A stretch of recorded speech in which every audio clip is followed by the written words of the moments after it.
মুহতারাম মুআজ্জাজ মুসল্লিয়ান কিরাম, মহান দরবারে অসংখ্য অগণিত শুকর যে মহান রব্বে কারীম আমাদেরকে সালাতুল জুমআহ আদায় করার লক্ষ্যে জামে মসজিদে আসার বসার কিছু কথা বলার শোনার তৌফিক দান করেছেন। এজন্য দিলের গভীর থেকে কালিমাতুশ শুকর আদায় করি, সকলে বলে আলহামদুলিল্লাহ। মুহতারাম হাজিরিন, আলোচনা চলছে কুরবানি প্রসঙ্গে। গত জুমায় আলোচনা হয়েছিল কুরবানির সূচনা এবং শুরু হয়েছে আদম আলাইহিস সালাতু ওয়াস সালামের সন্তান হাবিল এবং কাবিলের কুরবানির ঘটনা থেকে। যদিও কুরবানি সূচনা এবং শুরু হয়েছে হাবিল এবং কাবিলের ঘটনা থেকে, কিন্তু আমরা যে কুরবানি করি, আমাদের এই কুরবানির ইতিহাস, আমাদের কুরবানির সম্পর্ক হলো ইব্রাহিম আলাইহিস সালাতু ওয়াস সালাম এর সন্তান ইসমাইল আলাইহিস সালাতু ওয়াস সালামের কুরবানির ঘটনার সাথে। ঘটনাটি যদি একটু বিস্তারিত বলি তাহলে বিষয়টি আপনাদের সম্মুখে স্পষ্ট হয়ে যাবে। কোরআনে পাকের মধ্যে আল্লাহ পাক রব্বুল আলামিন সেই ঘটনাটাকে উল্লেখ করেছেন। ইব্রাহিম আলাইহিস সালাতু ওয়াস সালামের প্রায় পুরাটা জিন্দেগি নিঃসন্তান অবস্থায় কেটেছে।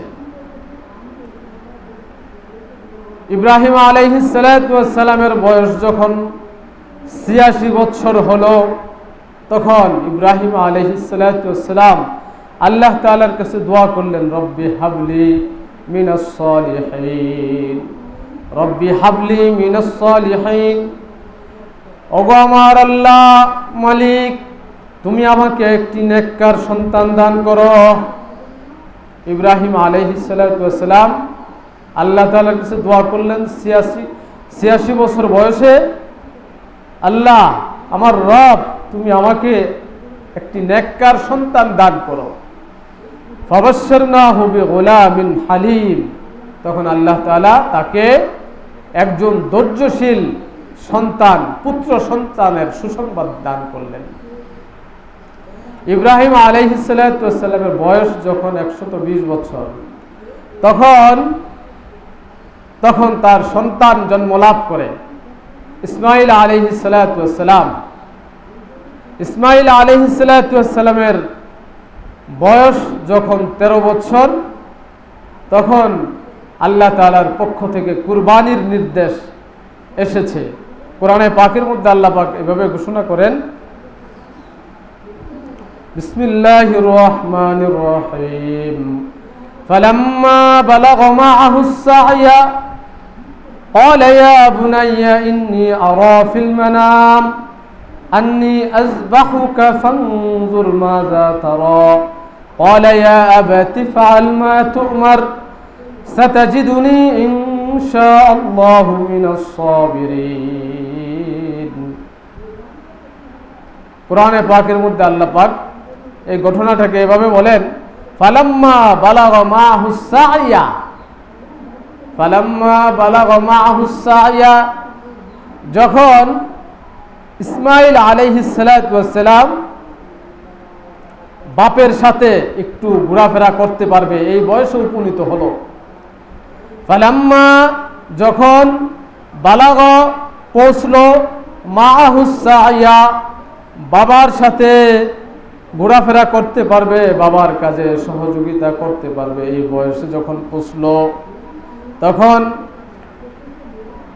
ক্বালা ইয়া বুনাইয়া, ইব্রাহিম আলাইহিস সালাতু ওয়াস সালাম তার সন্তানকে বললেন, ইন্নী আরা ফিল মানাম, যে আমি স্বপ্নে দেখেছি, আন্নী আযবাহুকা, আমি তোমাকে জবাই করতেছি, কুরবানি করতেছি, ফানজুর মাযা তারা, এ ব্যাপারে তোমার অভিমত কি, তোমার রায় কি? ক্বালা ইয়া আবাতি ফাআল মা তু'মার, তখন ইসমাইল আলাইহিস সালাতু ওয়াস সালাম বললেন, ওগো আমার পিতা, ইয়া আবাতি ফাআল মা তু'মার, তোমাকে যেই নির্দেশ দেওয়া হয়েছে তুমি পালন করো। সাতাজিদুনি ইনশাআল্লাহু মিনাস সাবিরিন, সাতাজিদুনি, তুমি আমাকে পাবে ইনশাআল্লাহ আল্লাহ তাআলা যদি চান মিনাস সাবিরিন ধৈর্য ধারণকারীদের মধ্য থেকে।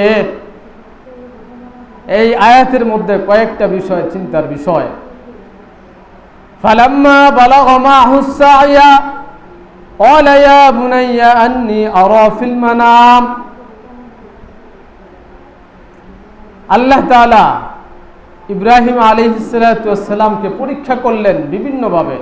কুরবানির নির্দেশটা দিয়ে পরীক্ষা, এবং কুরবানির নির্দেশটা স্বপ্নযোগে দেওয়ার মাধ্যমে আরেকটা পরীক্ষা করলেন। আল্লাহ তাআলা কুরবানির নির্দেশটা ইব্রাহিম আলাইহিস সালাতু ওয়াস সালামকে স্বপ্নযোগে দিয়েছেন, যেখানে ইব্রাহিম আলাইহিস সালাতু ওয়াস সালামের বিভিন্ন ব্যাখ্যা, বিভিন্ন তাওয়িলের সুযোগ ছিল। নিজের সন্তানকে কুরবানি না করে অন্য কোনো ব্যাখ্যার সুযোগ ছিল। আল্লাহ তাআলা ইব্রাহিম আলাইহিস সালাতু ওয়াস সালামকে পরীক্ষা করেছেন যে আমার খলিলুল্লাহ, যে অন্য কোনো ব্যাখ্যা, অন্য কোনো তাওয়িল করে কিনা, এ ব্যাপারে পরীক্ষা করার জন্য আল্লাহ তাআলা ইব্রাহিম আলাইহিস সালাতু ওয়াস সালামকে কুরবানির নির্দেশটা স্বপ্নযোগে দিলেন। এরপরে আরেকটা চিন্তার বিষয়, লক্ষণীয় বিষয় হলো, এখানে আয়াতের মধ্যে আল্লাহ তাআলা বলেন আন্নী আযবাহুকা ফানজুর মাযা তারা। যে ইব্রাহিম আলাইহিস সালাতু ওয়াস সালাম সন্তানকে বলেছেন আন্নী আযবাহুকা, যে আমি স্বপ্নে দেখেছি, ইন্নী আরা ফিল মানাম, আমি স্বপ্নে দেখেছি, আন্নী আযবাহুকা, আমি তোমাকে জবাহ করতেছি, ফানজুর মাযা তারা, এই ব্যাপারে তোমার অভিমত কি? তখন ইসমাইল আলাইহিস সালাতু ওয়াস সালাম বুঝে ফেললেন, যদিও কুরবানির নির্দেশটা স্বপ্নযোগে হয়েছে, নবীদের স্বপ্ন ওহী। ইসমাইল আলাইহিস সালাতু ওয়াস সালাম নিশ্চিত বুঝে ফেলছেন যে এটা আল্লাহ পাকের পক্ষ থেকে নির্দেশ। তখন ইসমাইল আলাইহিস সালাতু ওয়াস সালাম বাবাকে বললেন, ইয়া আবাতি ফাআল মা তুমার, তোমাকে যেই নির্দেশ দেওয়া হয়েছে তুমি পালন করো। ইয়া আবাতি ফাআল মা তুমার, তোমাকে যেই নির্দেশ দেওয়া হয়েছে পালন করো।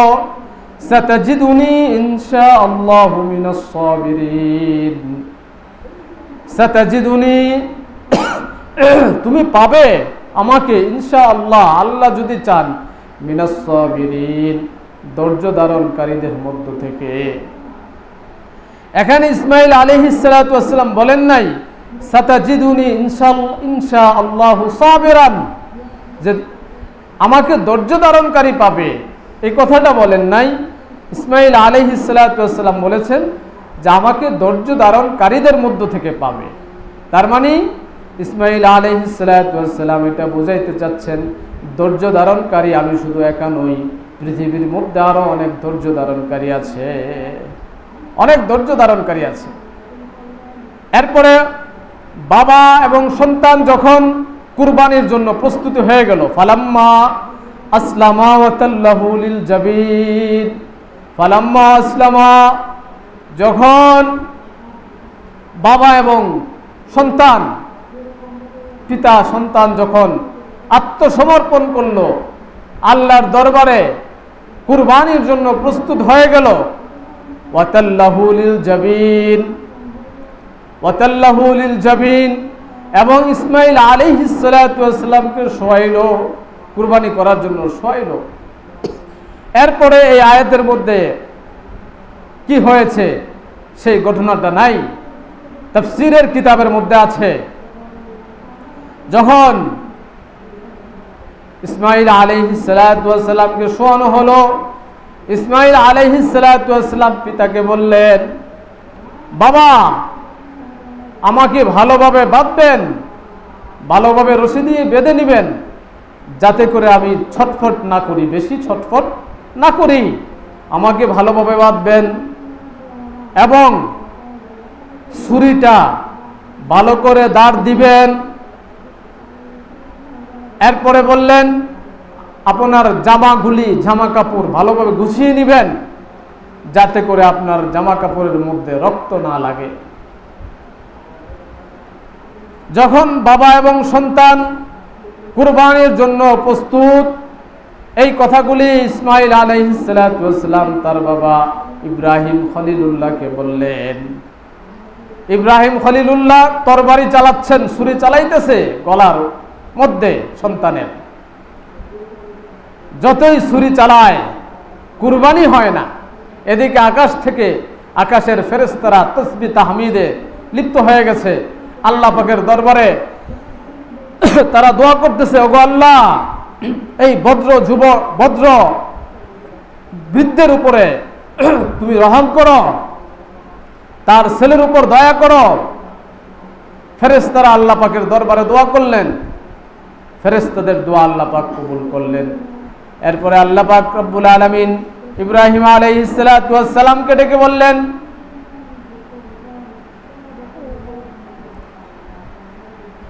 ওয়ানাদাইনাহু আইয়া ইব্রাহিম। ফেরেশতারা যখন আল্লাহ পাকের দরবারে দোয়া করলেন, ফেরেশতাদের দোয়া আল্লাহ পাক কবুল করলেন। এরপর ইব্রাহিম আলাইহিস সালাতু ওয়াস সালামকে আল্লাহ পাক ডেকে বললেন, ওয়ানাদাইনাহু, আমি তাকে ডেকে বললাম, আইয়া ইব্রাহিম, হ্যাঁ ইব্রাহিম, قد صدقت الرؤيا إنا كذلك نجزي المحسنين। قد صدقت الرؤيا, তুমি তোমার স্বপ্নকে বাস্তবায়ন করেছো। তুমি তোমাকে যেই নির্দেশ দেওয়া হয়েছিল তুমি বাস্তবায়ন করেছো। ইন্না কাযালিকা নাজজিল মুহসিনিন, ইন্না কাযালিকা নাজজিল মুহসিনিন,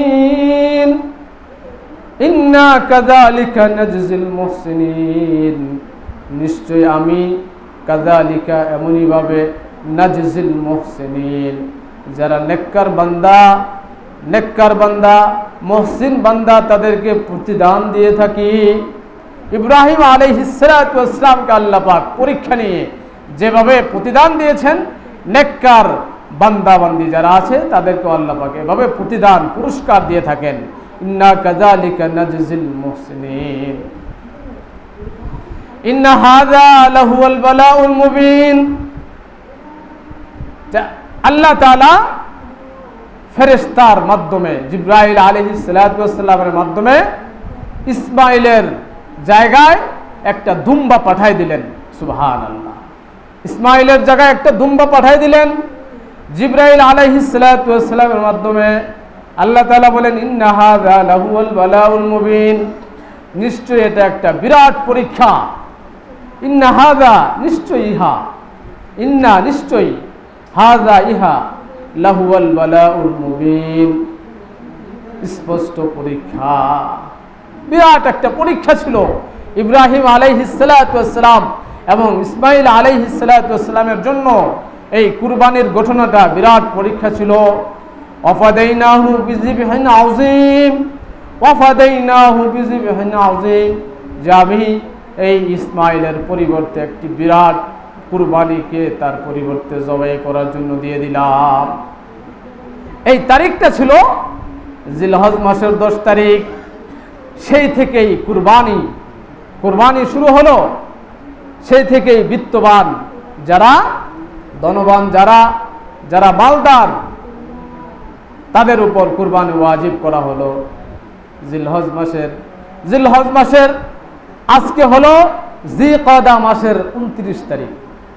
আগামীকাল যদি চাঁদ উঠে, আগামীকাল যদি 1 তারিখ হয়, তাহলে এই মাসের জুন মাসের 17 তারিখ কুরবানি, ঈদুল আজহা। আর যদি আগামীকাল 1 তারিখ না হয়, 30 তারিখও হয়, জিকদা মাসের 30 তারিখ হয়, রবিবার যদি 1 তারিখ হয়, তাহলে 18 তারিখ হবে কুরবানি। এই জিকদা মাসের, জিলহজ্জা মাসের 1 থেকে 10 তারিখ পর্যন্ত এই 10 দিনের বিশাল ফজিলত রয়েছে। হাদিসে পাকের মধ্যে রাসূল করিম সাল্লাল্লাহু আলাইহি ওয়াসাল্লাম বলেছেন, মা মিন আইয়ামিন আহাব্বু ইলাল্লাহি আন ইউতাআব্বাদা ফিহা মিন 10 জিলহিজ্জাতি ইয়াদিলু সিয়ামু কুল্লি ইয়াউমিন মিনহা বিসিয়ামি সানাতিন ওয়া কিয়ামু কুল্লি লাইলাতিন মিনহা বিকিয়ামি লাইলাতিল কদরি লা সাইয়িমান সাওমু আরাফাল্লাতি আরাফাতাল্লাতি ক্বালা ফিহা আলাইহিস সালাতু ওয়াস সালাম সাওমু ইয়াউমি আরাফাত আন্নী আহতাসিবু আলাল্লাহি আন ইউকাফফিরা আস-সানাতাল্লাতি ক্বাবলা ওয়াস-সানাতাল্লাতি বা'দা।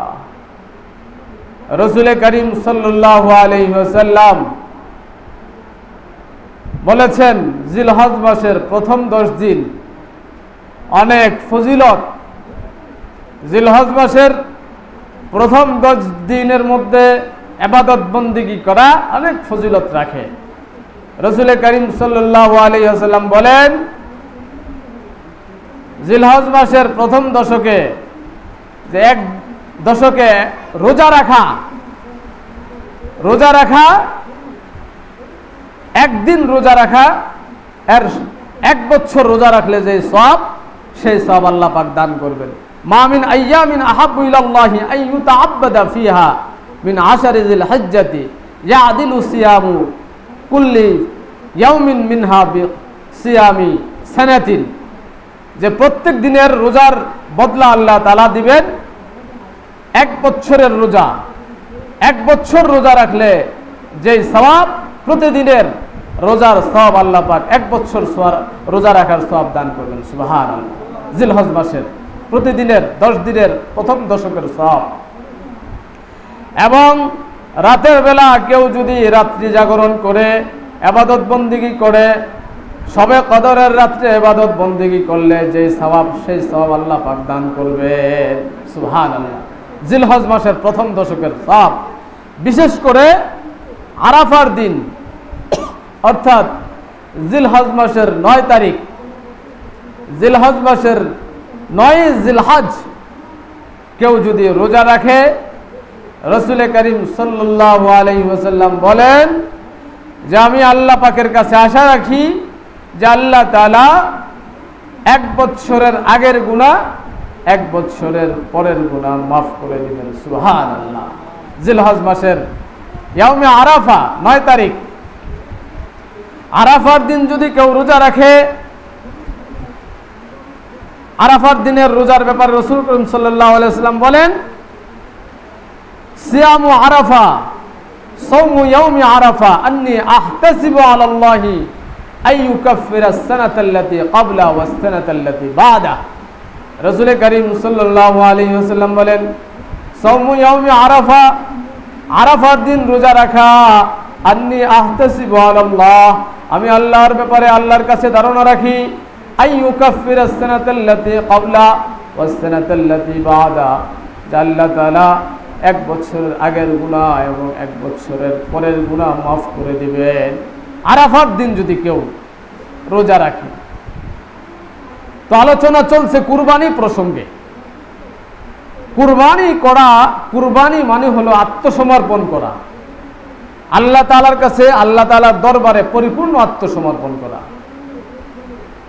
যে আমরা অনেকে কুরবানি করি ঠিক, গরু, খাসি, বেড়া, দুম্বা, উট, মহিষ আমরা কুরবানি করি, কিন্তু আল্লাহ পাকের দরবারে পরিপূর্ণ আত্মসমর্পণ করি না। আমরা ঈদের দিন কুরবানি করি, সারা বছর আমি নামাজ পড়ি না, ঈদের দিনও নামাজ পড়ি না, সারা বছর আমি নামাজ পড়ি না, ঈদের দিনও নামাজ পড়ি না। ঈদের নামাজটা কোনো রকম পড়ে 5 ওয়াক্ত নামাজ যে ফরজ আমার উপরে, আমি ঈদের দিনও নামাজ পড়লাম না, তাইলে আমার তো পরিপূর্ণভাবে আত্মসমর্পণ আল্লাহর দরবারে হইল না।